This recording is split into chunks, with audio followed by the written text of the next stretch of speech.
I'm Megan Mitchell. This is my co-host, John Morrison, and you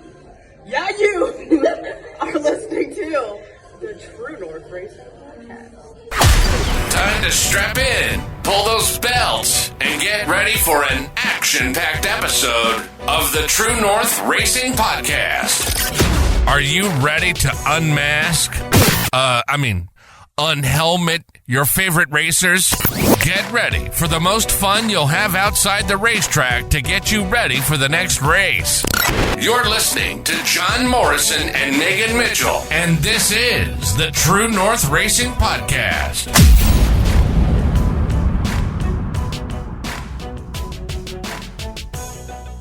Welcome back, everyone, to a brand new episode of the True North Racing Podcast, presented by Driving with Haley. I'm your host, John Morrison. Joining me, as always, is our amazing co-host, Megan Mitchell. Megan, how are you? I am good. How are you? I'm doing all right. How was your race weekend? It was good. Not too bad. It was good until it wasn't? Yeah. I was sending so many... Okay, so before we go, this is our Pep's Pro Painting opening segment. I was sending positive freaking vibes that, Saturday you put out a post saying how it was September 9th, September 7th. Sorry, everyone. It was September 7th. You were explaining why the number 9 and the number 7 were so important to you. Mm-hmm. And I was sending you positive vibes that you would end up in victory lane because it just aligned perfectly. Yeah. Unfortunately, I felt like 20 minutes after I sent that message, after I not sent the message, but I commented on your status, you came back with what? A picture of my axle totally busted. And I said there will be no win for me. But you know what was funny? Was like, I was feeling really good yesterday, like mentally fantastic. And like, I had you say something about winning. I had my mother-in-law text me and say, like, have fun tonight. Before you get in the car, ask yourself, why not me? Because you deserve to win just as much as anyone else. So go do it. And I'm like, okay, that's crazy. Like 2 people said something to me about winning. And then this one little girl from the track, she came up and she gave me a hug and she looks up at me in the eyes and she goes, wouldn't it be so cool if you won tonight? And I'm like, it's happening. Yeah. I'm like, it's happening. I'm like, I'm going to stay on the lead lap for the first feature. The invert's going to put me out front and I'm going to run and I'm going to do it. Like, this is my night. I made 12 laps into the first feature before, stuff out of my control happened. So yeah, it happens, whatever. It unfortunately it happens, it sucks when it does happen. You guys, as we talk about, races are one in the shop, and when you're racing, stuff happens that are out of your control. Mm-hmm. You can control everything until they're not in your control. Exactly. That was so heartbreaking to see, though, because I was like, man, like Meg, like you put out, like, let's be real, Megan, you put out such a great post. And I was like, I believe in you. You're going to win. I don't care what it's going to happen. You're going to win. And then like 20 minutes later, yeah, that's not happening. I'm like, what? Why? Yeah. What happens? Right. And I was so upset. Honestly, I think the biggest win for me was the fact that, like, I felt the old me back, like literally the lap before that caution came out, because the whole thing happened the first lap of that restart. Just before that caution came out, I was like, it just clicked, and I was like, I'm gonna do this. So it's like that was the biggest win for me, was that good. I found that. So I'm like, you know what, I'm feeling good. We're doing this now. That's what I want to hear. I love to hear that, Megan. I'm so happy that the old you's coming back in a sense of, of your on track performance. Mm-hmm. Really good to see. Like, I don't know, even yesterday, man, I just saw something about yesterday. I was like, she can do it. And to hear that it clicked, we've talked about different solutions, not on here, obviously, but obviously in our private conversations. I'm glad to see that it's starting to work, and I'm really happy for you. Trust me, because, we're not just co-hosts. I will say I feel like I'm one of your biggest supporters because I want to see you do so well. I want to see all your family do well. And of course, your brother's been killing it this year. Your sister's been killing it. Your dad's been doing pretty good, and every week I'm just like, come on, Megan. Like if I can get up there and watch it, I'm just like, come on, Megan, like you can do it. Like, I know you can, like, come on, show me the 2021 Megan. Like, Yeah. show me what she can do again. Like, but I'm so proud of you that it clicked. And I hope that this setback isn't going to hurt it. I'm going to be honest. And next week, because I'll be at Flamborough on Saturday. Jacqueline will be at Flamborough on Saturday. I want to see a win. I'm gonna go. I think you can do it. Don't underestimate yourself. I can. Just a little more practice and get that car dialed in, and I think you'll be great. One thing let's talk about this real quick. How quick is the race season coming to an end, though? I wanted it to come to an end like quickly about a month ago, but now it's actually coming to an end really fast, and I'm not happy about it. Like it's coming really fast. Yeah. And it's you have what? 3 total races left? It's crazy. Like I can't get over it. Like racing, like it felt like racing just started the other week. And now it's about the time to say goodbye to a lot of our racing friends for the season. Because and it'll be nice to be able to go see you guys again on a Saturday night. Yeah. And not hey, you want to go to the racetrack? No, it's my off week. I'm not going to the racetrack. It'll be great to be able to go see you guys again. Definitely. And what's funny? We're probably gonna go hang out in the race shop too, and just end up talking about racing regardless. Because like I'll be honest, like we already talked about it last night, and our whole goal is like after race season's done, like that next weekend, we're in the shop, we're fine tuning everything, we're having everything done at the beginning of the off season. That way, the rest of the off season, we don't have to like rush by the end. So this next month after is gonna be still busy, but at least we can still go do stuff. Like exactly.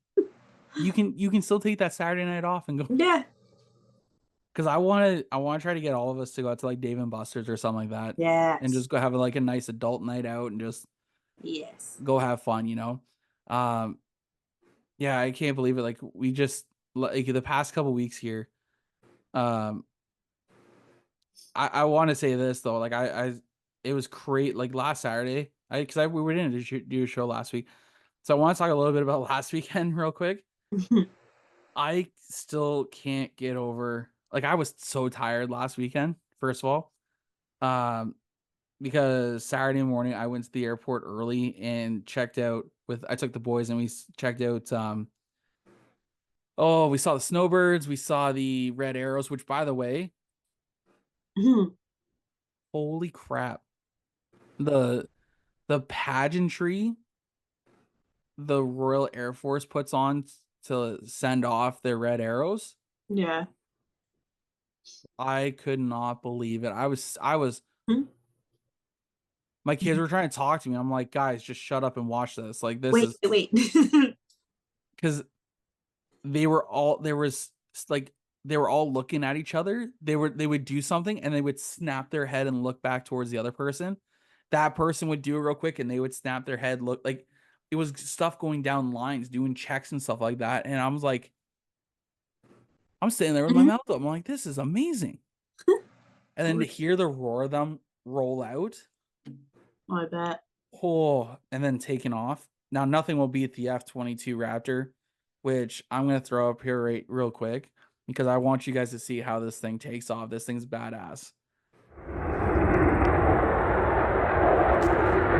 Hurry up.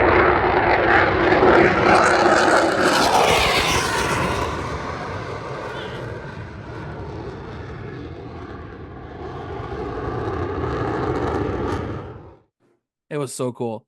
Yeah. Um, and then Saturday night was at Flamborough with Jay Pepin and Maddox Pepin, which again I got to give a big shout out to Lisa Barton for helping us secure a third GoPro. Um, I can't thank you enough for helping us out to get another GoPro. So now we're up to 3 available GoPros to be able to put in race cars.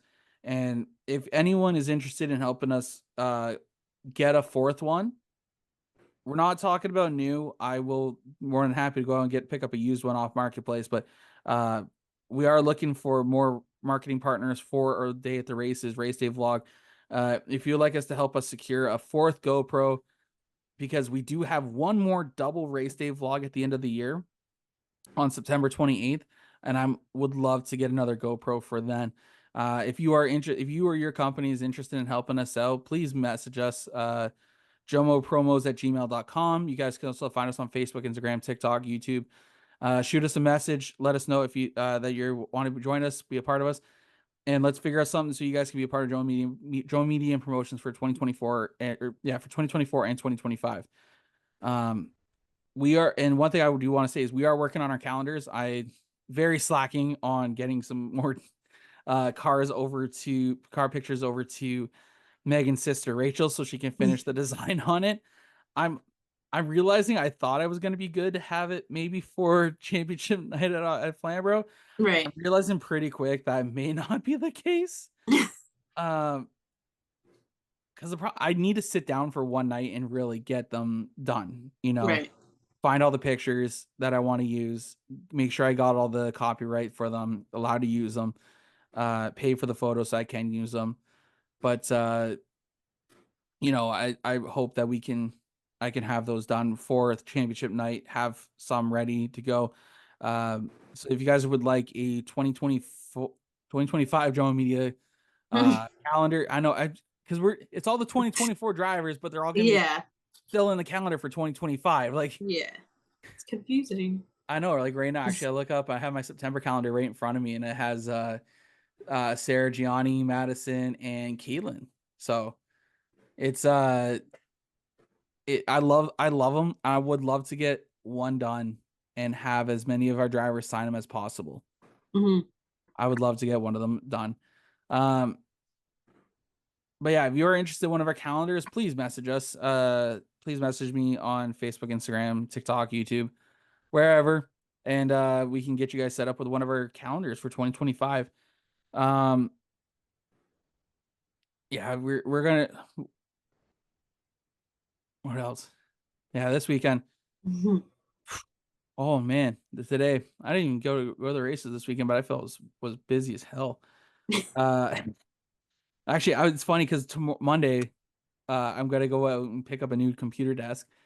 I was telling you before, I am improving on my computer desk situation at least. I'm hoping to get a new computer actually over the off season, as the one that I used to record the podcast with is getting slow. It's technically like 7 years old at this point, I think, because I picked it up in 2020, but it was a 2017 model that I purchased, so it's getting slow. Right. Again, we're looking for marketing partners for 2025. If you have a company, doesn't matter if it's small, big, whatever, you want to be a part of Joe Media Promotions, please message us. Let's find out how I got some big plans I'm working on. Megan, I'm going to tell you about this in just a couple minutes, because some of them I don't want people to know just yet. But yeah, if you want to be a part of our marketing partners for Joe Media Promotions to help us get to the racetrack, to promote race car drivers, to do some of our behind the scenes stuff, hit me up. We're looking to you'll hear about it in a little bit, actually, when we have our conversation with Evan. You'll hear a lot about it at the end of the conversation, so stay tuned for that. We're going to have you're going to hear a great new thing we're going to work on for 2025. I think it'd be really cool, but that'd be a couple tracks I might hit up then this year for next year, but we'll discuss that in just a little bit. I say let's get into our driving with Haley vehicle spotlight before we get into this week's True North Race. Before we get into our graphic design studio guest, man, we got to get through our Driving with Haley vehicle spotlight. So let's get into that. Let's see what vehicle Haley has for us this week. This week's Driving with Haley is a 2021 Jeep Compass with only 92,008 kilometers. This automatic 2.4 liter gasoline motor is a 4-wheel drive. I can't remember if I just said that or not. It is 4-door, seats 5. It is one previous owner. It's got a tow hitch, adaptive cruise control, leather interior, park assist, heated steering wheel, sunroof, blind spot sensor, and power driver seat. If you guys are looking for a new to you ride, get a hold of Haley Hill today. Doesn't matter if you guys like this Jeep or not, she can find a ride that's good for you and the ride that you're looking for. She helped me get in my Dodge Caravan. She can help you to get into any vehicle as well. So make sure you guys give her a shout at 289-808-2828 or hhill at rightride.ca. You guys can also find her on Facebook and Instagram at Driving with Haley. That doesn't matter if you got good credit, bad credit, doesn't matter. She can help you. Hope you guys enjoyed the picture of these cars, and make sure you guys give her a shout, like I said, at 289-808-2828 or hhill at rightride.ca, or find her on Facebook and Instagram at Driving with Haley. Now let's get into this week's graphic design studio guest segment of the week with Evan Beaulieu. This week in our graphic design studio guest segment, we are joined by Evan Beaulieu. I just screwed that up, and I just asked him how to do it. We started. Oh, man. Told you. I was going to forget. I knew it was going to happen. Evan, how's it going, man? It's going great, guys. I appreciate you having me on. It's Evan Beaulieu. You're going to make my next TikTok. I got one out there with everybody that's pronounced my name wrong. You're on a long list. Very long list. Damn it. Oh, I wasn't going to hope to make that list, but here I am. You know what? That's typical of me. Let's get right into it. How is your 2024 season going so far? It's going great, really. We're currently leading the Granite State Pro Stocks series, which is a series of races in Maine and New Hampshire mainly. An 8-race series. We're doing a great job this year. My team's really stepped it up this season. Raced super late model in that series, and haven't quite gotten to victory lane yet this year. We've had a couple of really close calls and a couple podiums, and currently leading the points with 2 races left. It's gone fairly well so far. Oh, that's pretty good. Obviously, so let's get into a little bit about the series that you run, because like I told you before we got on here, I like to ask people as we go, so it creates nice conversations. What series? I know you just pronounced it. You just said what it was, but what is the series that you guys run in? So we race in the Granite State Pro Stock series mainly. We also race in a lot of different races around New England as well. But our main focus is the Granite State Pro Stock series, which is a super late model series. Like I said, races in Maine and New Hampshire. We go to probably 5 or 6 different tracks throughout the schedule. Really good touring series. We've got a great group. Mike Parks is the promoter, does a great job for us. The races pay very well. Like I said, we get good car counts, get great following. The other series up here is the past series, the Pro All-Star series everybody's familiar with the Oxford 250. We moonlight in that a little bit. It's a little bit over our budget to be able to race all those races. They do a great job as well. They got a great promotions team. Shout out to the Eagle for everything he's been doing on that. And but yeah, those are the 2 main series, and yeah, we run the Granite State guys. It's awesome. So how did you get your first start in racing? So my first start in racing, I'm going to date myself. I'm 31 years old now. I was 11 years old. I'm older than you, man. We're good here. What's that? I'm older than you. We're good then. I know, right? Well, here we go. Dating ourselves. So many moons ago, started out with a cart around the yard at a very young age, 8, 9 years old. My family's never been in racing. My dad watched the Indy 500 growing up, and that was about it. Brought me to New Hampshire Motor Speedway as a kid, and that was kind of the catalyst for us to really have that father-son dynamic. That's really what we connected on. And when I was 11 years old, he bought me my first racing go-kart. We brought it over to Beecher's Motor Speedway in Scarborough, Maine. We didn't know a thing about anything. Didn't know how to replace a clutch. Didn't know how to change tires. I knew nothing. I showed up to my first race. I had Dale Earnhardt mechanic wear gloves and a Jeff Gordon jacket with jeans on. That was my first racing suit. And so we knew absolutely nothing and showed up, made all the laps, and it's we had a blast those first few races racing there at Beechridge, and my dad really took it upon himself to really try to progress as much as we could. It was on from there. I love that. A Jeff Gordon racing jacket and Dale Earnhardt mechanics gloves. It was a look, man. It was a look. My question is though, is there any photographic evidence of that? Because that would be there certainly gold. is. Yes, there is. I'll have to send it to you guys. I'll send it to you. Oh Absolutely my God. is. Yeah. So obviously starting off in karting, watching growing up, kind of watching the Indy 500, watching NASCAR when you guys would go to New Hampshire, and then of course getting involved with karting. How long did you race karting for before you got into a stock car? Probably raced go-karts for 4 or 5 years.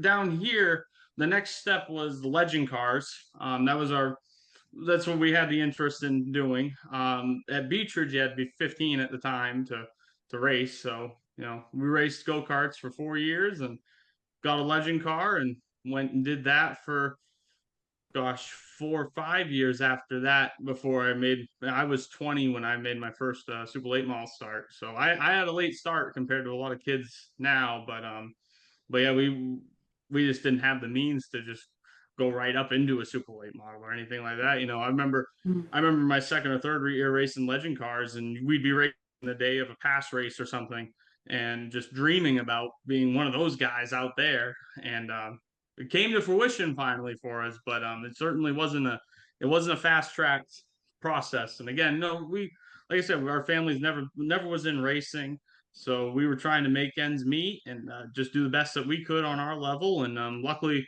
we were pretty successful once we made the jump up to legend cars, and that helped progress us to the next step. That sounds, typical when you're kind of the first generation, you're in your family. It's a big learning curve. I growing up, I crewed for a guy who was a second generation racer, and because he had already learned everything from his dad, he was, in my opinion, far better than his father was. Because, like I said, when you start later in life or you're a first generation race car driver, it's a lot of things don't come easy. Well, certainly did not. Yeah. No, it certainly didn't. And but I will give my dad a lot of credit. He was a fast learner. We're not even mechanics. We're a carpentry family. We were building homes. That was his living. He was a general contractor for many years. But he took to the racing quickly and learned as much as he could. He was studying go-kart setups. He was on the 4Cycle forums every night looking up the best gear packages, the right tires to run, what chassis do we need. He was all over it to make sure that I was in the right position when we made each step and whatever we were doing. I love that. That's great when you got a father support like that who gets into it and really wants to see you do the best you can. Obviously making the jump from a go-kart to a Legends car may not seem like a lot, but I've heard it can be a lot. What was the transition like for you going from, making left and rights up to a just making lefts on I'm assuming you were just making lefts there at the oval track. Yeah. The next step was a lot. And Legend car, honestly, in my opinion, is probably one of the hardest cars to drive. Certainly the most fun. I've loved racing legend cars, and anytime I get a chance to still do it, I do. Those things are a blast to drive, and I think any kid that's coming up through really can learn a lot from driving those cars. The power to weight ratio on those things is pretty dramatic. So we had a lot of fun doing it, but I had our first race, we blew the engine. So I had a bad I had a bad start. I don't know. My dad swears it was the wrong gearing or something in the car that we bought. So again, just not knowing what we didn't know. Yeah. Found out the hard way. Put a hole in the block of the engine. Oh. So, but from there, We never had an issue after that, really, with maintenance. So, but just the transition, it was a lot, and it took until my third season before I finally was able to break through and win a race. Yeah. And in the touring series that we raced up here, there was a few kids. I was 15, 16 years old at the time. There was a few kids in it, and there was a lot of older veterans too that really taught us the ways and made us learn the hard way a few times. But it was a great group of drivers to learn from. Like I said, we had a great time doing it. That's awesome. Yeah, Yeah. that's one of my favorite divisions to watch, sorry, not run, is the legend cars, because they do provide some really great racing. And at our home track, at Meg and I's home track, Flamingo Speedway, we always laugh because because sometimes they sound like a kettle going off when they go into the corner, or they Mhm. sound like a Right. popcorn going off into the corner. Yep. Yeah, Yep. exactly. And Remember we're that? just, Oh, yeah. and I'd be standing there going like, me and my friends, we'd just be standing there like, man, these are the weirdest sounding things I've ever heard in my life, but they are the most coolest, because like even when they're in the middle of the corner, you can see them pick up speed to catch the guy in front of them. And you're right, like the power to weight ratio is unreal. And we're seeing here, especially here in Canada, we're actually seeing some really good youngsters who've dominated our younger series, which is junior late models. They've progressed into legend cars, and they're really showing they're learning. They're obviously it's a big learning curve from them. And now going into legend cars, we're seeing a big transition of a lot more younger kids going that route instead of going into like a 4-cylinder class, such as like a mini stock, or even jumping straight into a what we call a super stock, or even a pro late model up here. It's great to see that division really do well. And of course, down in the States, legend cars is huge. And like from us on the outside seeing down there, legend cars looks like a huge division down there, and they look so much fun to drive. And of course, being in a touring series, it's you don't have a home track, so realistically, learning each track as you go is also a big learning curve as well. Yeah, and I think that's what really helped us. There's a few things that I can piggyback off of that. Especially, I was fortunate enough we raced all over the place. There'd be years that I'd race at 10 different racetracks. We'd run 30 races in a season in a legend car. We were racing Thursday night, Saturday, Sunday, some weeks. It was awesome, and it was affordable at the time. Yeah. Legend cars, you weren't going through tires every week or anything. Mhm. So it was that, and then it really helped. And I'm probably getting ahead of myself here in this conversation a little bit, but when we made the next step up into a super late model, it really helped my transition. Driving a legend car is far harder, in my opinion, than driving a super late model. Super late model is like a Cadillac compared to those things. Racing them is another thing. Racing a super late model and the competitiveness of it is definitely a much harder challenge, but just purely driving it and making lap time and doing everything you need to do is definitely harder to do in a legend car, in my opinion, than doing it in super late models. So really, really helped me get to the next step. And a lot of young kids, that's a great place to learn. Yeah. So going back to that first win in the legend car, like what was that like for you, and like what did that mean to you? That was really big. It was at Beechridge Motor Speedway, which was pretty much our home track for me growing up down in Scarborough, Maine. This is where I first started racing go-karts. They had their Thursday Night Thunder division that had the legend cars, and we were kind of the headliner for Thursday Night Thunder. We were we felt like the big show at that age. We were certainly felt like the big show on Thursday Night Thunders, and they'd pack that place full, and we always put on a great show. And I'd come close quite a few times, and finally that year everything went right. Won a few races, but that first one meant a lot. It was so cool to finally get Eddie Walsh to come down, the flagman there, to come down and give me a checker flag signed by him. I still have it in the shop. That meant a lot to me, to be able to say, "Hey, I'm here. I can do it. Let's continue to do it." And then we continued to do it. So that's what meant a lot to me. That's awesome. That is really cool. And it's always funny hearing like for myself anyways, because I love geography. That's one of my main things I love besides racing. So whenever I hear you say Scarborough, Maine, I start thinking of Scarborough, Ontario. Because because that's like 45-minute drive for me. So it's every time I start hearing Scarborough, I'm like, what the hell's he doing in Canada? No, what was I doing up there, right? It's like I I will didn't know say that I've Scarborough only had been a to racetrack. Canada. I will preface this by saying I've only been to Canada once. It was Speedway 660. I went many years ago, helped my buddy Joey Dwyron up there for their 250 up there. Had a blast. We had a great group of guys back then that were all helping on that car. But I've only ever been to Canada once, to Speedway 660. Sounds like you need to make another trip up. I think so. I think so. And Brent Roy and his family do a great job up there. I rebuilt their website for them this year, and do a little bit for them. They do a great job. So love watching what they do. They do a great job.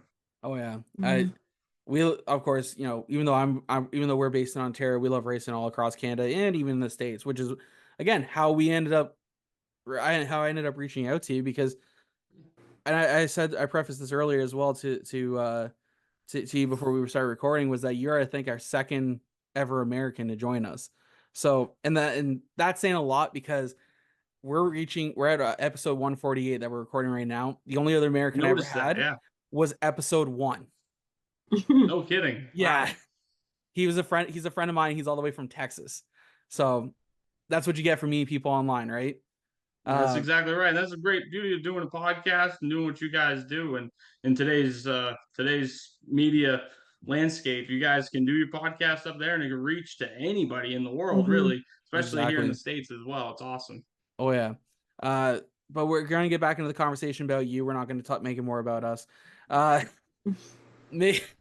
Making that jump. So you raced what, legend cars, you said, for about 4 or 5 seasons, I think you said? Yeah.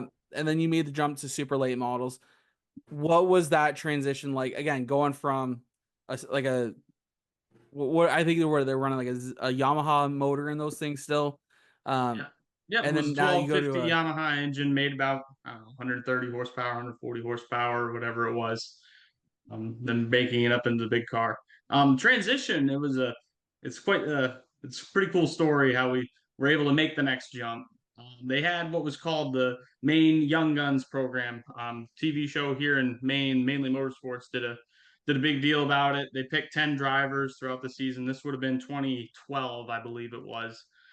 They picked, they went out throughout the season, drivers that had done a lot, and they were going to pick 3 drivers to run in a Busch East race at the time. So 3 guys are racing. I believe all 3 of them were racing late models at the time. Were chosen to go do that test and go through that process. And the host of the show put me in as a 4th.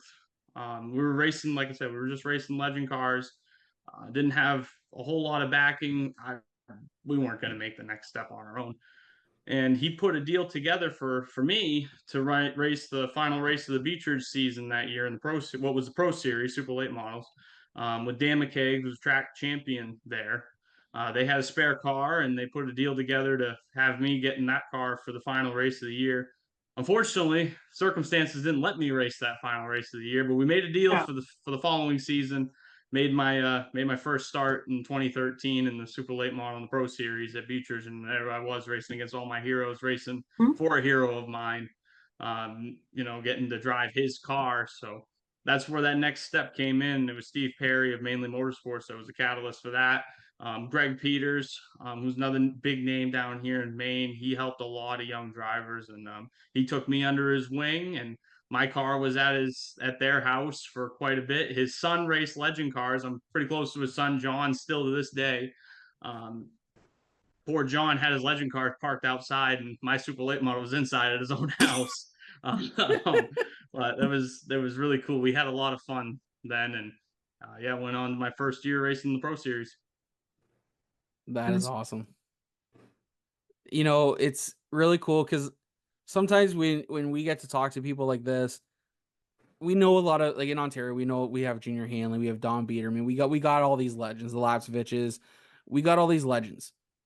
We don't know a lot of short track legends in different parts of the country or even in the States. We know of certain ones that really kind of stick out.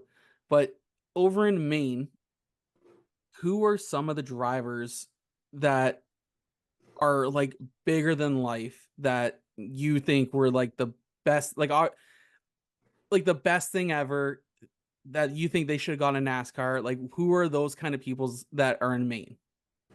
Oh, geez. Well, first one that comes to mind in my mind, funny story. My first year, I got doored by Mike Rowe. He is the main racing legend up here. Many Oxford 250 wins, and I got doored by him in my first or second race, the Pro Series. I thought it was cool as hell that he got me. And Mike's been a huge hero of mine, a great mentor to a lot of us. He's somebody that really should have made that jump. We've got so many great names, and we have Andy Santerre, who did it for many years, Kelly Moore and Ryan Moore. Those are two of my heroes growing up. They raced in the Busch North Series and the Busch East Series. Ryan got all the way up to the Busch Series. Those two guys that I really always looked up to. We got Dave Dion. There's so many names in Maine racing. You're putting me in the spot here. I'm gonna Sorry, leave man. people out. Like Jeff Taylor just won the Oxford 250, and that's a guy that's been in the Maine racing landscape forever. It was like his 27th try at the Oxford 250. Oh, And wow. those are people that, in my opinion, if they had ever gotten the right breaks, they could have made it. Ricky Craven's our guy, right? And Ricky had all the talent in the world and was able to make that jump up into the Cup Series. But even he'd tell you that there's so many great names down here in Maine that have raced throughout the years, and a lot of them just never really got the opportunity. But yeah, those are just a few of the names. And then even now, I mean, I look at Joey Dwyron. I don't know if you guys know Joey. He's won a lot of big races in this area, and he's somebody that really should be looked at to make that next step. Him and DJ Shaw, those two of the first two that come to my mind. Those guys, they kick everybody's butt up here, and it's a shame that that racing is so financially driven that they're not able to make that next step, because I think that they'd really turn some heads if they did. And I hate to say it, but the money makes the world go round. We know that, and Sure does, yeah. yeah, and it sucks that it really costs a lot to try and get you guys, like, not even just you guys, but like just anyone in general in front of an audience. And like that's the biggest thing, is that I find we can find good short track talent, but they don't have the money behind them to push. And it sucks to say that, like, it sucks that the talent is so stout in a lot of areas, but but meanwhile some other one is being able to get pushed through into the TRD camp because they got $250,000 backing or $500,000. It's tough when we see these natural wheelmen and women can wheel the living crap out of things, just not get that breaks that they need. It's tough. And it's tough. I will say though, first of all, I'm going to use your program just as while we're talking about sponsorship. Celsius, I've been reaching out to you guys. I drink the heck out of these things. They're keeping me awake at this time of night. But I will say right now for racing, especially here in the States, thanks to Racing America and Flow Racing and the things that they're doing, we have a lot of opportunity. And I think people need to be educated a little bit better about what they can do to to help their teams get the right sponsorship packages and make those steps. We can really leverage the coverage that we get now. And that stuff was unheard of when I first started racing pro stocks. When I first started racing late models, we weren't broadcasted at all, and now it's like it's a bummer if our race isn't on a streaming service now. Yeah. That's really going to change how we're able to. If you can use that to your advantage, it's going to really help you get places, I think. Absolutely. We have one of our local tracks up here, Oswegan Speedway. They have immaculate car counts week in and week out, and they actually provide us with a free streaming service of the track every Friday night on YouTube. But like, Megan was just there Friday night. Megan, how many cars went home in the 360 class? Do you know? Ooh. Was there a few still? There was a few. There's a few in every division that Yeah, didn't make because they send cars home every week but again, you're right. When Great problem to have, right? it's a great problem to have when we see a lot of places where car counts are dying across the country and all across North America, we see car counts going down. It's nice to see essentially times of old, I guess you want to say, when if you don't show up with your good stuff, guess what? You're loading up on the trailer at the end of the night. You don't get to go play for the big money. That's exactly right. I mean, we were in a race last week at Wiscasset Speedway in Wiscasset, Maine. The Jordan family has done a really great job with that place. That place was left for dead 10 years ago, Really? and they bought the place and they've revamped it. They do additions to it every year. They've really we had a race last week. There was 43 Super Late models that showed up for 32 Wow. spots. It was Wow. fantastic to see that field grow every year. And like I don't know, probably 7 or 8 years ago, we were in that same race and 20 cars were there. So just to see I will say that while it can be, we can look at it and say, hey, that maybe this is as far as I get. But the way that racing is now, especially right here, I don't think it's been as good as it is in my entire time of driving anyway. People are coming out to the track. We have good ownerships at our tracks between them, the Mayberries owning Oxford and Pass, Mike Parks with Granite State Pro Stocks, Ben Bazowski owns quite a few tracks in New Hampshire. Everything those guys do is really impressive. Bobby Weber with Star Speedway. We have good ownership around here. We got healthy car counts, and things are always they're really trending in the right direction up here. It's good to see, and a lot of interest. Places are packed everywhere we go. It's great to see. That is really Absolutely. good. Oh yeah. I love seeing that. And I love hearing about it because we don't hear enough. And that's what I want to hear. I want I I want to hear these things make noise. I want to, I love it. Uh Now I noticed that another side thing you do. I don't even know. Actually, I don't know if it's side or if it's kind of full time or however you want to put it. But I also see that you do designs, your nitro designs. Yeah. Why don't you tell us a little bit about that? So that's my side hustle still to this day. I started out when I was probably 15, 16. I was one of those kids in the NASCAR racing forums making paint schemes for different cars and stuff. The old NASCAR Racing 2003 game, which predates iRacing. Now I was making paint schemes for all my heroes and wanted to get them in the games and stuff and get to race against them. And then it kind of turned into, hey, Evan, can you do car for me? Can you do hero cards here? Can you do this? I learned web design and back then it was really popular. Everybody was coming up through before Facebook was really as popular as it is now.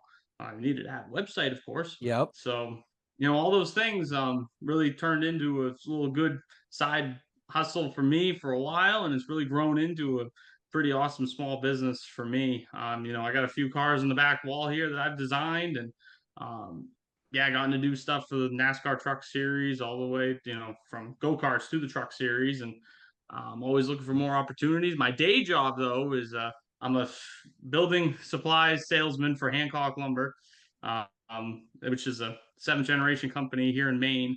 We have 11 retail stores, and I work out of one of ours, and I've been doing that now for 6 years, 6 or 7 years now. I've been sales. I've been with the company Oh now for wow. 12, and they were actually a sponsor of mine before I worked there. So, like I said, my dad was a contractor, or my dad is a contractor, and he used Hancock a lot, and was able to get us our first sponsor on a go kart, and then I end up working there. So it's a pretty cool story. They still support me. They're still on the hood of the car. They're a great company to work for. Kevin Hancock does a great job for everybody. So shout out to them. I love that it's like a full story circle for you there. Like Yeah. it's a full circle story. Uh, not only did that was your first sponsor growing up, but now you work for them as an adult. It's really cool when you got people like that who back you, who support you, and want to see you do good. Yeah, and it wouldn't be possible honestly without getting into racing. My drive and everything that I try to do was motivated by, back then I was doing nitro designs just to pay the tire bills week to week. Make sure I had a little bit extra money for the gate for fuel and stuff like that. And that turned into my drive now to really be successful myself with my family and everything else that I do. So that's really where it started at a young age, and was all through racing. Learned a lot of great lessons racing cars and meeting great people, and a lot of great relationships I still have to this day. And I've got relationships from back when I was in go-karts that come up now when I'm selling materials for Hancock or I'm doing design work. So um, the racing community is one of a kind, as I'm sure you guys know up there in Canada. Oh, yeah. I'm sure it's no different. It's there's always a few bad eggs, but for the most part, the racing community is really, really tight. Mm-hmm. Very. So, out of all of the car designs that you've done, what one would you say is your favorite? Oh gosh, oh man, that's a tough one. There's one this year that I did for Ashton Burgess. He races street stock. I actually helped sponsor him a little bit to giving back to the racing community, like we talked about.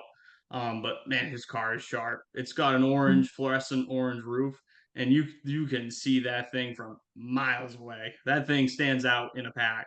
That thing looks awesome. Then many years ago, my favorite for the longest time was Steve Fox. I was talking about those veterans that we raced with in legend cars. Steve had a legend car that he let me design. It was one of the first legend cars I did, and it was a full half wrap. That thing was gnarly looking. Yeah, that was a cool car for many years. And then my buddy Dan Winter, he has me wrap his cars every year for Window World. His sponsor Window World, and his car looks really sharp every year, and especially does this season. So really proud of all of them. That's awesome. I couldn't pick just one, Megan. I'm sorry, I couldn't. That is okay. Couldn't leave it. You can never just pick one. No. That's right. We're going to get into our tailored to you media design fan question period. As you saw earlier today, we announced that you were joining us on the program. And of course, we got a couple of questions for you to answer. You ready to answer them? I guess so. Let's bring them on. All right, Megan, take it away. Okay. The first one, I don't want to mess up his last name. Dominic, I'm not even going to try. It said, are you done racing, or are you done running pass? No, certainly not done running in the past series. I would love to have the opportunity to do it again. It's hard when they run a different tire than what we typically race. So anytime we go and race them, we got to buy eight tires. So we got to have practice set and race set, which isn't abnormal for some of the races that we run. It's just as hard to justify it sometimes. When we race in our series, we only have to buy 4 every week, and but certainly would like to run past again. They're racing next Friday night at Star Speedway, and I'm really bummed I'm going to miss that race because I love that track. But we have a race Sunday, so unfortunately we're in a points. Well, fortunately, I shouldn't say unfortunately. I can't say that. Fortunately, we're in a points battle, so we gotta make sure that we have our priorities straight on Sunday with the Granite State Pro Stock Series. For sure. And then William_Trillium said, what has been the highlight of your racing career so far? Gosh, still has to be that first Pro Series win. We got our first win that my rookie year, the final race of the season. It was a lot building up to that point. I had many nights where I was lapped or I was last, but coming towards the end of the season, we had a 3rd place run or a 2nd place run, and finally closed it out in the final race. That was such a big deal to me. And again, just like I said, the legend car race, just say that you've done it and that we're here and we can do this. That's really motivated me the rest of my career in a super late model. Say, hey, I've done it. We can do this. But that was, especially for as competitive as it was back then in the Pro Series at Beechers, that was a pinnacle of super late model racing around here. That was as hard as it got. So that was still is the highlight. I have to say, still the highlight. That's understandable.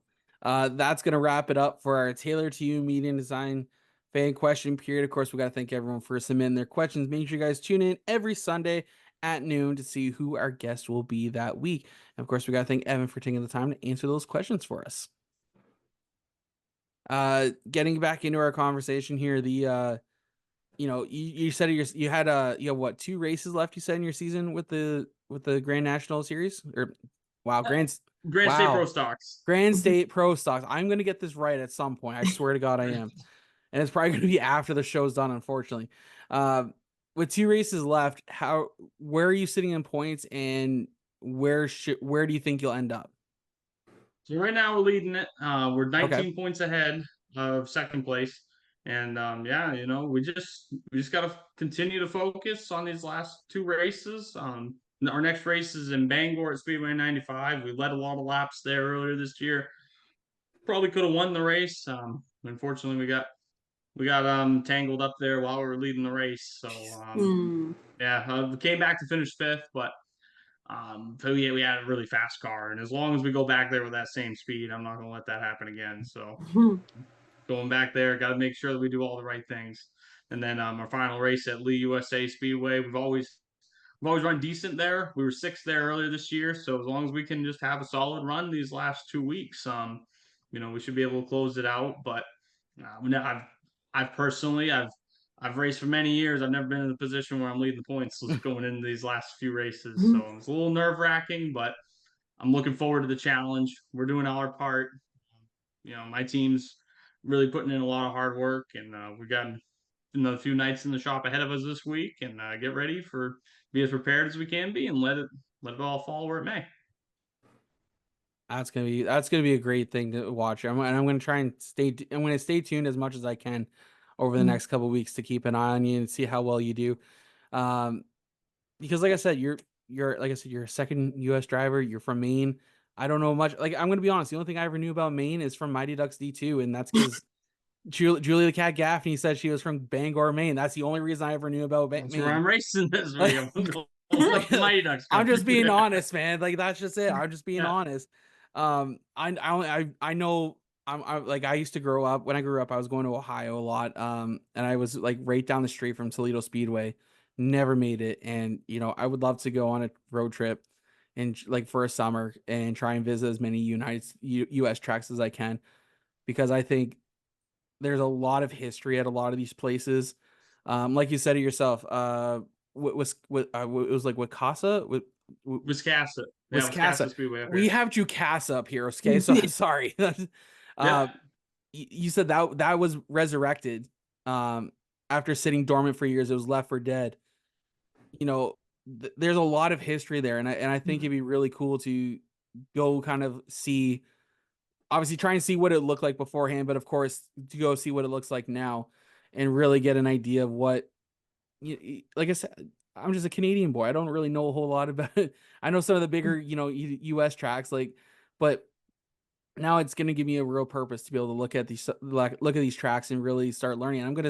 Maybe that's what I need to do, is I need to start doing like a history lesson or something like for myself, because I love history. So anything to do with certain things I love history about. But I think I need to start doing some research on racetracks in Maine and see maybe if I make a road trip down there sometime, it'd be a lot of fun, I think. Yeah, and I would say, I'd tell anybody, not just you, I'd tell anybody, they got to make a trip. If you're a short track racing fan, you got to get to the Oxford 250. That's our big one. So everybody knows that race around America. It's the biggest short track race, in my opinion, in the country. There's that one. There's a snowball derby. Those are the 2 big ones. And but yeah, right here in little old Oxford, Maine, is the Oxford 250. That's definitely one should be on everybody's bucket list, in my opinion. And you raced there a couple weeks ago, correct? For that one? We have not raced at Oxford this year. Okay. I've attempted the Oxford 250 in the past. It's just the same thing. It's really it's an expensive race to run, right?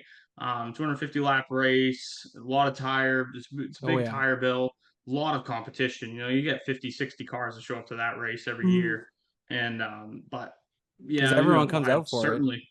Yeah, like a fan just asked, if I want to run pass again, that's a pass race. That's certainly one that I definitely want to race. Just got to have the funds to do it.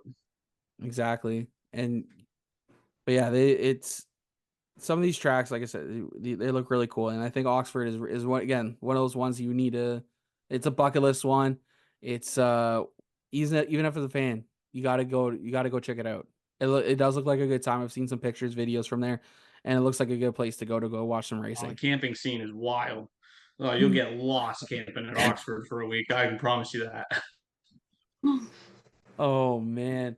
Um, where do you so at you're 31 now. Where do you see how long do you see yourself racing for, and where do you want to continue racing? Well, especially as I've gotten older, obviously that when I was a kid, the dream, of course, is racing NASCAR and many of the top three series. Even to get a start in one of those is still not out of the question, I guess. I'm still not giving up on that part of it, but the goal is to still race as much as I can. Yeah. I have a family now. My wife Lindsay is so supportive. We've been together for, gosh, 10 years now, and married for 5, and she is so super supportive of it. And we have a little girl now. She's a year and a half old. Her name's Amelia. She loves it. She looks at. We were watching a NASCAR race earlier, and she's pointing at the TV. Car, cars. She's and she goes and gets her headphones that she wears to the races. She's like, she sees cars and she's connecting. I need to have my ear protection. So it's just she's totally into it, and I'm sure at some point, there's a couple go-karts in the garage. If she wants to, she takes interest in it at some point. I'm sure she'll be getting into one, and at that point, I'll have to slow my deal down, right, and focus on doing what my dad did for me and making sure I give her the right opportunities. But until then, I want to make sure that I can still do as much as we can race, and I've got great people around me. I've got my I've got so many great friends that help us out and people that really support us. So I just want to keep doing it as much as I can, but not to really, I get to race 13, 14 races a year. That's my reality. We race in the Granite State Pro Stocks series. We found a great home there, and if I can continue to do that for who knows, like I said, until the money until the money dries out or something happens. But we just continue to be. I'm super competitive to begin with, so I need that outlet. Yeah. And if it's not going to be that, it's going to be something else. So super fortunate that I get to continue to do it. But I work hard. I work hard at my job and with Nitro and getting the partners, getting I've got so many great sponsors on our race car, and it takes all of it to compete at this level. It's really, really tough. And we have a great support system with our chassis guy, Alan Berry Race Cars. They do Alan Berry and Robbie Harrison. They've been such a great supporters of mine. They do a lot of the maintenance and stuff on our race cars. Like I said, we're not mechanics. I can do we can do a lot at our shop, but you really got to be competitive at this level. You got to have somebody that's super smart Yeah. at what they're doing on these cars, and to be able to keep up with all the changes. A few years ago, I took 2 years off when we built this house. We got married, built this house, and did all that. Life pretty much happened then Yeah. for me, and took a few years off. And when you come back, it's like you're 10 years behind Oh yeah. by how fast everything changes. So I'm very, very fortunate to have them. And while I'm talking about my team, I'd like to give a shout out to all my guys. Derek Jefferson, he's helped me out forever. Him and I met at school in a vocational school class, and he's been with me ever since. I don't think he's maybe missed 2 races since then. That was Oh wow. gosh, probably 15 years ago. So he's my best friend. He's been helping me all throughout this journey, all the way through. And Sean, he's a neighbor of ours, a 16-year-old kid, and one of the very few kids these days is taking a liking to cars, and he loves going to the track with us. Really hard worker. Really appreciate him, and I gotta thank Mike Bay for he's a really smart guy around here. He's helped us out a ton this year, and Cody Wilson, Louis Anderson. He's a legend around here as well. Street stock racing legend, for all the help he's been this year, and we've had DJ Trudeau was my spotter. He was a spotter for Alex Bowman earlier this year when he was one of Oh the wow. 3 road course spotters at Chicago when he won that race. So shout out to him. That was such a cool deal for him. Then obviously my dad and my whole family for all the support that they give me. Pretty fortunate. Sounds like it. And it sounds like it's really good when you have a good group of guys around you, good team, great support system. Because at the end of the day, I always say I've never raced.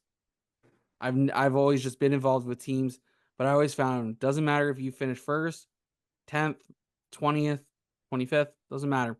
If you got a good group of guys around you, you can have something could happen at the track. You know, at the end of the day, if you guys got your back, you guys are there. You know, you'll regroup for next time and know you're going to show up better than you did that race. Because you know damn well everyone's going to crack a beer, have a good time, load the car up, go home, forget about that race, and work towards a better future. That's right. That's right. I'm very fortunate that all of them have my back, and do my best every race not to let them down. You know what? As long as you guys put out a good car, I always laugh when guys are like, "Oh, we didn't come with the right car," and it's like, it's like, was it the car? Was it the driver? Was it the team? Like, because you're allowed off weeks. Like everyone's allowed an off week. No one's gonna come to the track 100% each time. But like I said, when you got a good group around you, it don't matter as long as you guys are preparing for the next time. Yeah, that's right. Yeah. Frick, I had somewhere I wanted to go, and I can't figure out where I wanted to go now. I did this earlier too, and I'm sorry. No, you're good. Because you kind of, I'm gonna be honest a little bit. You kind of stole our thunder a little bit because you started thanking everyone while we do that. Now I want to make sure I got it out of the way. I know. I usually make sure we're like, hey, like that's the last thing we do is we kick you guys when we kick you guys out. Is that you guys thank your sponsor, you thank everyone involved. So you kind of already jump started that for us. But you know, it's been an absolute blast having you on. I don't know if I need to start making a road trip plan. Maybe I need to go down to Maine. But it sounds like I think so, absolutely. And when you do, make sure you get a hold of us. We'll make sure you get up to all the right spots. Make sure we find the places that you'll get in trouble, but we'll make sure we get you out of it afterwards. And yeah, absolutely. The way I see it, you're the only racer that I know in Maine, so I'm gonna be hitting you up when I make that trip. So like, hey, when's your next race? I'm planning on coming down through these dates. Where are you guys racing so I can come check it out? Because I think I need to take my race day vlog series on the road. I need to somehow make it to get it go on the road, and visit some of these other tracks and really get a really open, different, open some eyes on what racers do. I've done great. It'd be a lot of fun. If anyone's listening and wants to support this trip, hit me up, jomopromos@gmail.com. Let's set something up. But so obviously racing in Maine, so you race about 14, 16 times a year, you said there. When does your season start then? About May, April? Yeah, usually April. Okay. End of April is usually our first race, and we'll continue on until the end of pretty much the beginning of October, end of September. Few tracks like Oxford just had their last weekly race of the season this past weekend, so the weekly stuff will wrap up a little bit sooner. You know, back with Beechridge was running, we had basically Memorial Day to Labor Day. That was the racing schedule, and it's a little bit more expanded now with the touring stuff, but more spread out. Like I said, with a family now, we're able to break it up a lot. Yeah.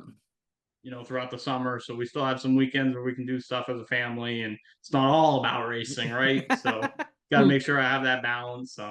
Even though I'd be fine going to a racetrack every day, but I know it's important to make sure we go and try some other stuff, make time for family. So that's what it's all about. Hey Evan, go ask Megan how many times she races this year and what her family does. Megan, how many times you race this year? Where are you at? Well, we run double features, and we had 21 regular scheduled nights, and me, my dad, my brother, and my sister all run in the same division. So we're right. Every. It was a whole family thing right there. That's awesome. That is awesome. 21 nights out of how many open nights does the track have this year? 23. Nice. You want to talk about a team that goes to the week races every weekend? That is a grind. I will tell you, that is. I know it, lived it. That is a grind. Oh yeah, there's no doubt about it. All because next year they get you guys. That's awesome. Next year they get free what is it? Free pit passes. Yeah. They put it out that if So, you run all the races this year, you get a free pit pass for 2025. man, any of our promoters listening? Jeez, that's a really good gift. Hey, that's what Oshwegan Really good does. incentive. That's what our dirt track, one of our bigger dirt tracks does up here, is that if you run all the nights that you're scheduled to run, you will get your pit passes paid for the following year. That's a really good incentive. Stuff like that Mhm. really goes towards racers' bottom line. I mean, that's Exactly. huge. Especially when it costs 40, 45 bucks, depending on 50 bucks, even some places, just to get into the pits for a night. If you can save a little bit of money, that's all that Oh, matters. absolutely. You know, Mhm. it's crazy when we like I've been laughing at Megan all season about the 21 nights and 23 races available at the track. Is 2 off weekends isn't enough for you guys, because they run pure stocks, which is like bare bone cars, nothing in them, just like a Sunfire, Cobalt, stuff like that. But yeah, I've been laughing at Megan all year, because even the one time she had an off week and I was like, hey, you want to go to the racetrack? She's like, no. One off weekend, doing something. We're going to the racetrack. Perfect. They just to Exactly. catapult, just to go off of that. So you talk about pure stocks and stuff like that. I've raced go karts, legend cars, and super late models. I never raced anything front wheel drive, anything like that. They look fun as can be. I've seen a lot of races with 30 of them, and it looks awesome to run in. I'd love to try it sometime. I think you guys said a little bit ago, I should have mentioned this, that you guys said, what's the goal now that you're 31 and Yeah. everything, and where do you want to go in racing? I think the next thing for me is I just want to try to get my butt into as many cars as I can and just try different stuff. I'm sure my runway's getting shorter and shorter, right? Mhm. Until then, I want to make sure that I tried a little bit of everything. Because I love all forms of racing. I'm a huge NASCAR fan, IndyCar, F1, World of Outlaws, whatever it is. I just love watching racing, and I appreciate the sport and all the different disciplines that there is in it. Open wheel midgets on asphalt up here, like that looks like so much fun to Oh, do. And I just want to say I've done it. There's stuff like that, and even a pure stock, racing a mini stock or a street stock, I've never done it, so I just want to say I've done it. I'd love to give it a try. So when you come so to Maine and I go up to Ontario, you got 4 of them by the sounds of it. So they actually got Yeah. 5, I think. Yeah. They're there you working on a go. 5th Perfect. one. Okay, so no, I have a great idea. I come down to Maine. I shoot a race day vlog with you guys. You come up to Ontario for if the schedules allow this. Megan, if we can make this possible, this would be a great double race day vlog. Go down to Maine, watch a super late model race, see what you guys do. You come to Ontario for one of our biggest race weekends, which is called Frosttoberfest at Flamborough Speedway, which is where Megan runs. One of the races is a pure stock race this year. Mhm. One of the biggest supporters. I even talked to get to Chris Lawrence involved in this if I have to. He's our big pure stock guy up here. I'll figure out a way. Mhm. We can make this happen. We got to, because I think it would Yeah. be fantastic. I was just That gonna would be say fun. that. It would not be hard to convince my wife to go on a vacation to Ontario. I promise you that. That part would not be tough. Yeah. We're not far from Niagara Falls. We race not far from Yep. Niagara Falls. Mhm. Yeah, Absolutely. there's lots to do. I think we need to talk. We'll continue this conversation. We'll try to make this happen for next year. Yeah. I think if Oh, we that'd can be get some awesome. funding That's cool. behind this, let's do this, because I think it would be so cool to go down to Maine to one of your bigger races, see what you guys do, and then come back to Ontario, bring you back to Ontario for one of our last races of the year, stick you in a bone stock with Mhm. 30 other cars. Actually, they're looking to get 65 cars this year for that race this season. Better. So get you up here, get you in a front wheels drive. I don't care, Megan. We got to make this deal happen. We have to. My wife just texted me, when are we getting the passports? Perfect. So we're working on this deal starting now. If you are interested in making this double race day vlog deal happen for 2025, let us know, comment, message us if you're interested. Let's pop a deal together. Let's make this happen. I I'm think gonna it'd be a lot shout of fun. out to Eagle Ladder Services. They're gonna be the sponsor on this car. I'm just shouting him out. He knows it, so that's gonna be cool. All right. So we'll continue this conversation at another time. I think we just started something. You know what? And we don't even have our biggest pot stirrer joining us tonight as well. Yeah. One of my best friends, he has pushed me to do a lot of things. He's got me in behind a wheel of a race car. He's gotten me to um, actually start getting our race day vlogs broadcasted on national television up here in Canada. That we're not just YouTube anymore. We're actually being broadcasted on national television on like what Speed TV used to be, but now we have our own called Rev TV, and it's being broadcasted on that. So I think it would be a great. He's usually the one who stirs the pot and like pushes people off the ledge.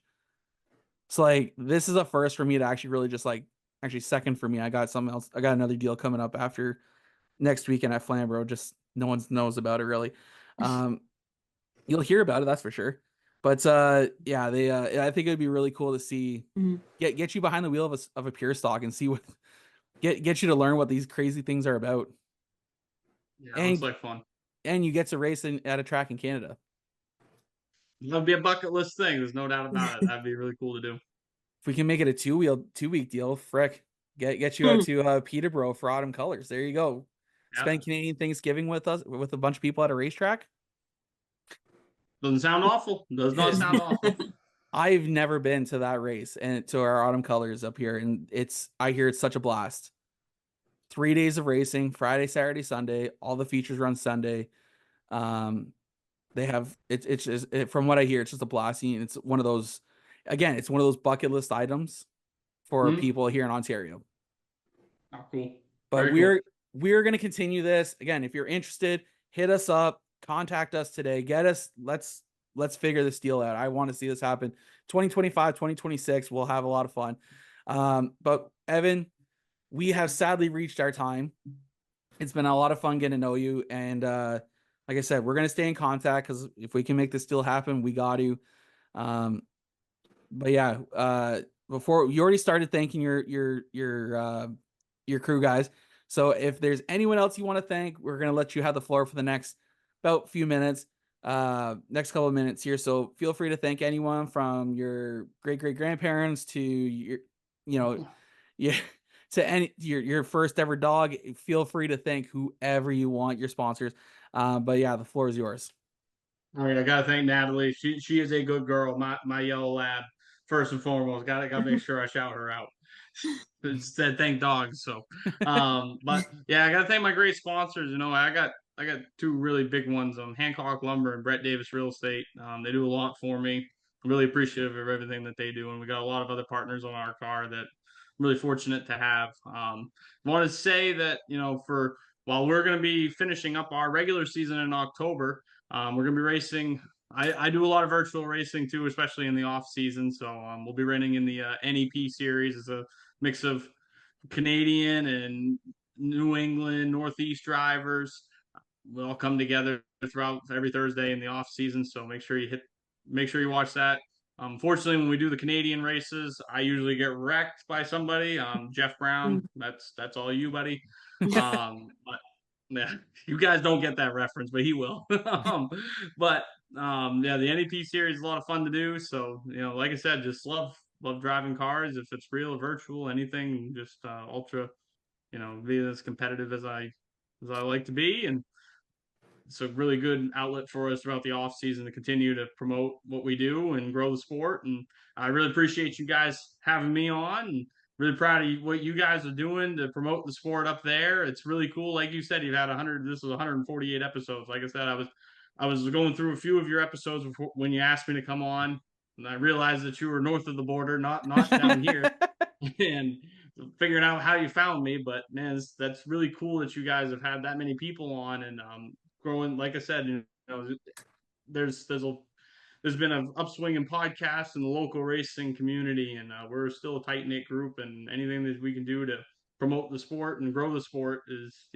that's my next goal. And I'm getting older. I need to set a good example for people coming up through too, and Mhm. just got to tell everybody, whatever you can do to help grow this sport and do the things that we love, so we can continue to do it. Is That's what it's all about. So thank you guys for having me. No problem. Thank you, man. It's been an absolute blast having you. Um, like I said, like I never prepare for half of my interviews, and this one was no different. I wanted to come in here with an open mind, learn as much about you as possible, because when we get a chance to learn about different people and their backgrounds, because not every background's the same, we don't want to come in with every single cookie cutter question. We want to come in with fresh perspective, open our eyes, and really learn who you are as a driver and a person, um, because that's the side that not a lot of people get to see. And that's one of the things I love about this program is, I'm going to make a mental health pun here. We lift the visor, which is one of our mental health initiatives up here. Yeah, I've seen it. Yeah, Yep. yeah. Yeah, It, you guys they followed us, and I've certainly seen it. That's awesome. and we want to remove the helmet from you guys to really showcase who you are, because we see you with as racers with helmets on, fire suits on, but we don't actually see you. And I feel like this is a way to get to be able to see who you are and what you're about, and that's why we love doing what we do. So thank you for joining us, because you really help lift the helmet on who you are and how you and who you are as a person. So thank you for that.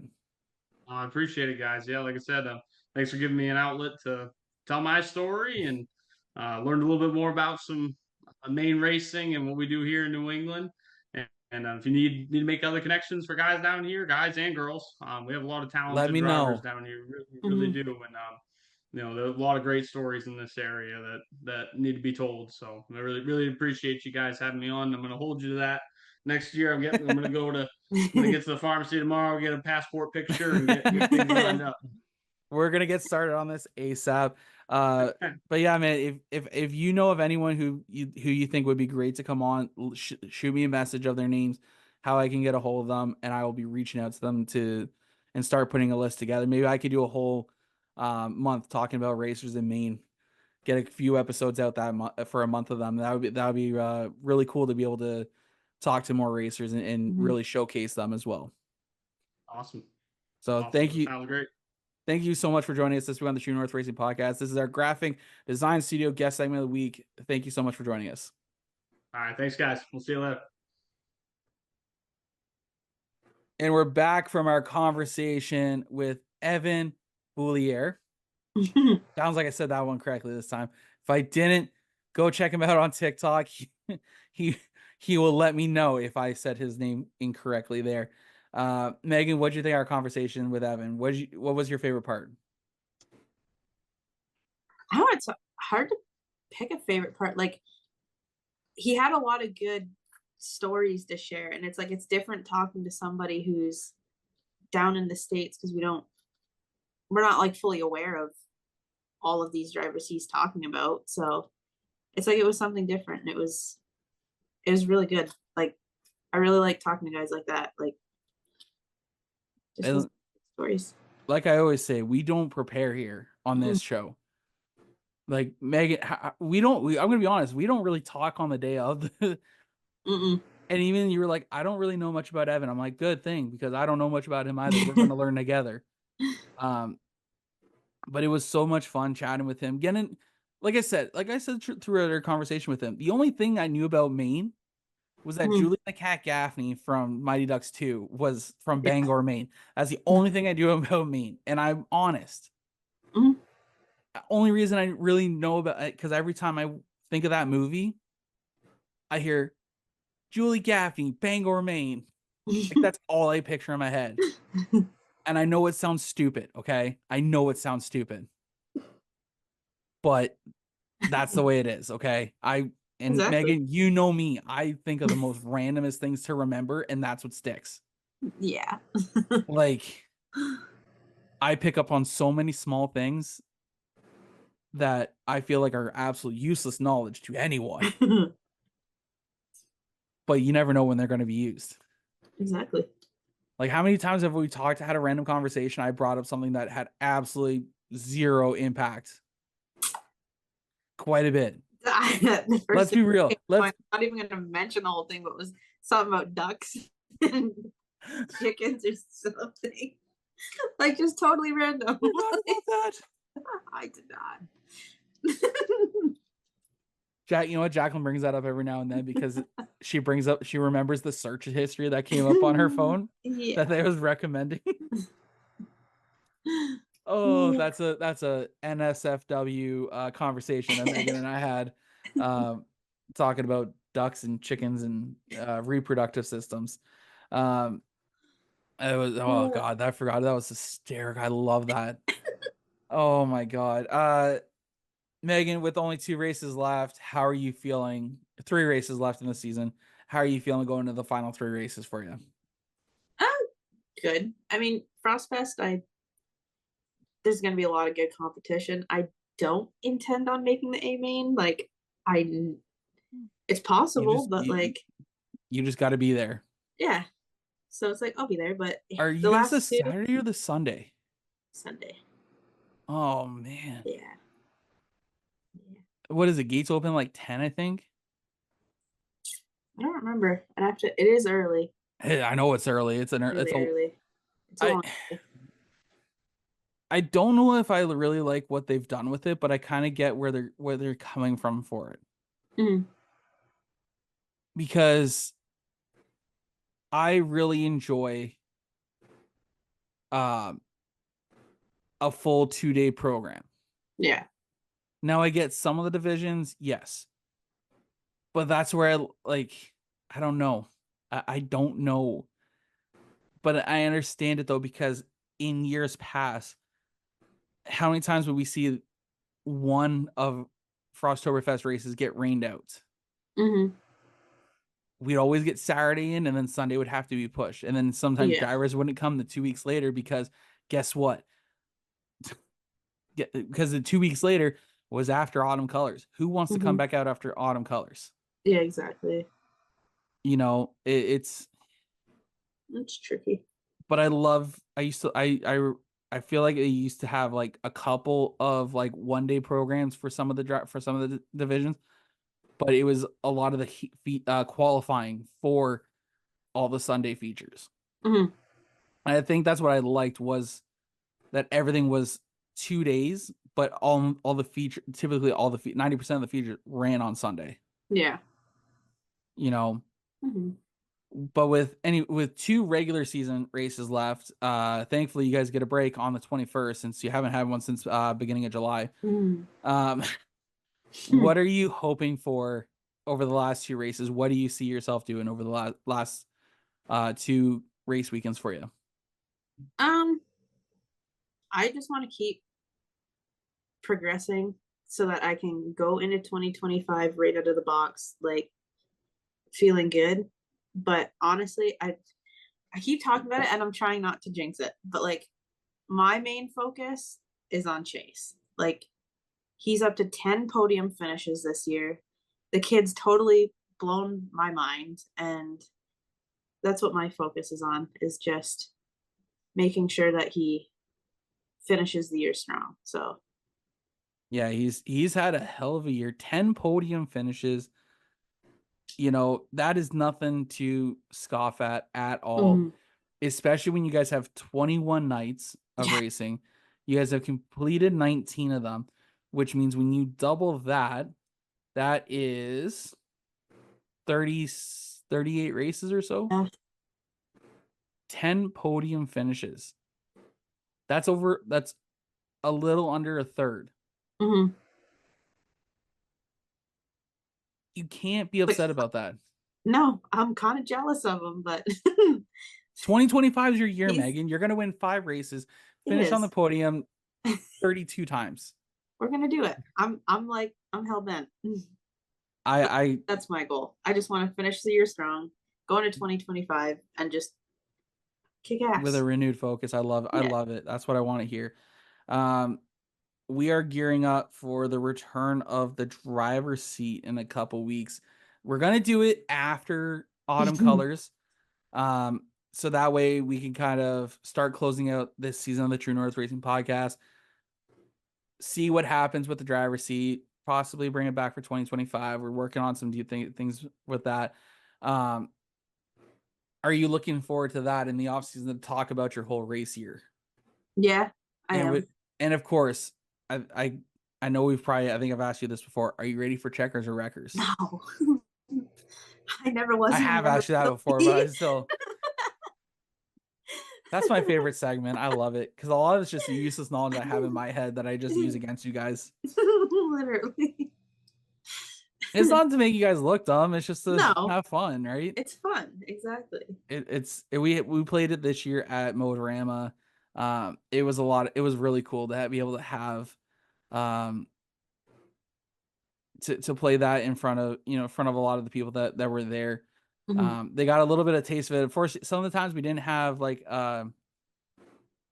we did. We did. We usually suckered someone out of the crowd. Like the one time was Haley McNichol. We suckered her out of the crowd because she kind of kept peeking out when Cody was on stage. Then when Cam was on, we got Rodney Rutherford up there to Mhm. to go against. So it was it was fun because yes, it's useless knowledge. Yes, I understand that, but it's so much fun to talk about. Yeah, it is. Who knows? Maybe I haven't even picked the theme behind it.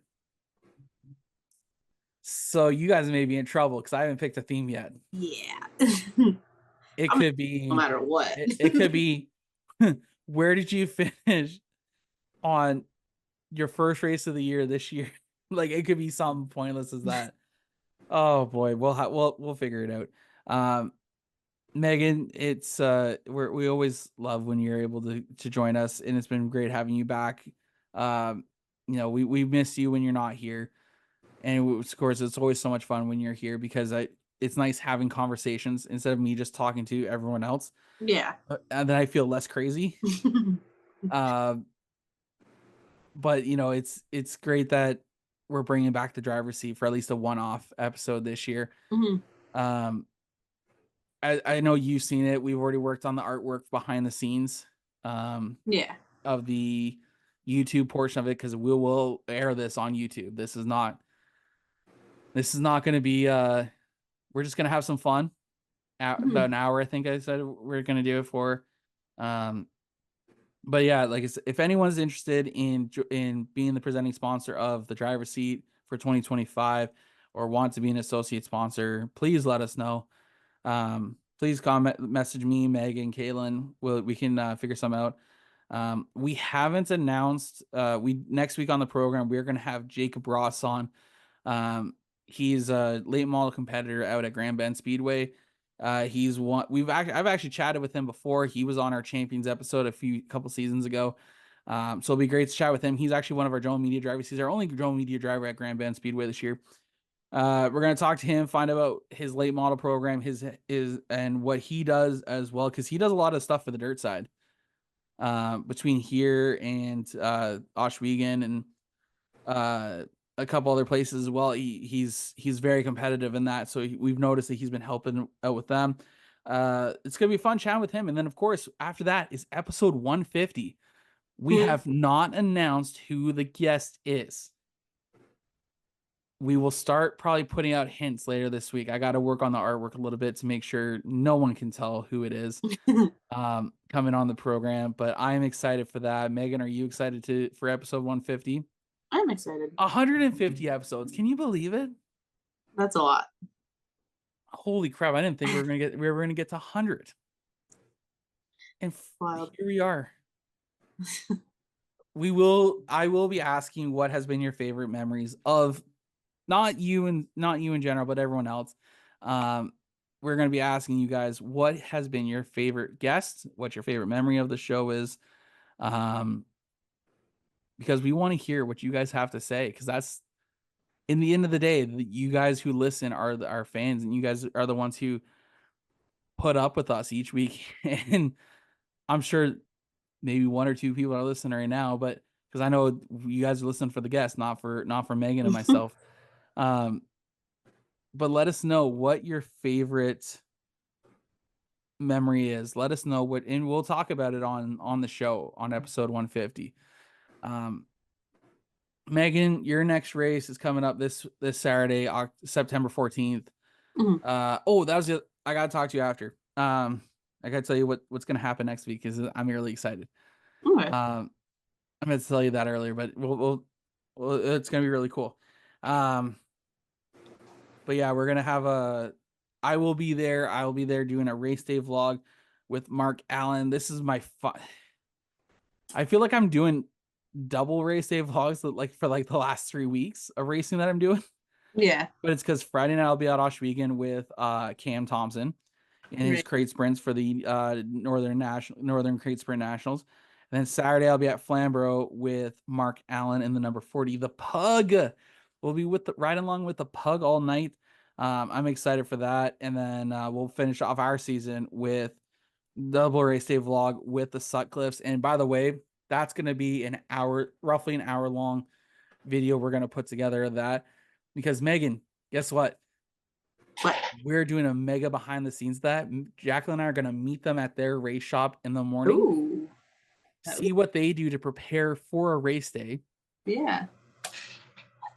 Help them get loaded up, and then we're going to follow them down to Flamborough Speedway for the night's action. That'll be cool. Oh, I'm looking forward to it. It's going to be a lot of fun. And then, of course, we'll be following along race day with them. So I'm looking forward to it. It's going to be a lot of fun. And I can't wait to finish off our season with the day at the races. Mm-hmm. I'm going to hate to see go for this year, but it'll be back for 2025 possibly, but we'll see for hopefully, and we'll see what comes of it. Mm-hmm. Megan, what do you say we get the heck out of here for the night? I'm tired. I'm sure you're tired. Let's kick rocks. All right. Make sure you guys follow along with Megan Mitchell on Facebook, Instagram, TikTok, at mrcracing.73 on most social media platforms. I'm sure if you guys look up MRC Racing, check the one that has the most recent. That'll be the one that's their account. Because I know you guys have a couple on different ones, and unfortunately, we don't see the activity from those ones, but the new ones. Make sure you guys follow along with Joe Media on Facebook, Instagram, TikTok, YouTube, as well as joemedia.ca to stay up to date on everything going on with us. I just got the text from Jacqueline saying, "Are you almost done?" Yes, I am. We're getting out of here in just a couple seconds, but thank you everyone listening to the True North Racing Podcast presented by Driving with Haley. Thanks to all our sponsors. You guys are amazing. Thank you guys to Graphic Design Studio, Taylor Team Media Designs, Pets Pro Painting, for everything you guys do for the show. But yeah, for Megan Mitchell, I'm John Morrison. We'll see y'all next time. Bye now. See ya. Gas and feel the vibe, going into overdrive. Drop the flag, then the car zooming by. Ayy.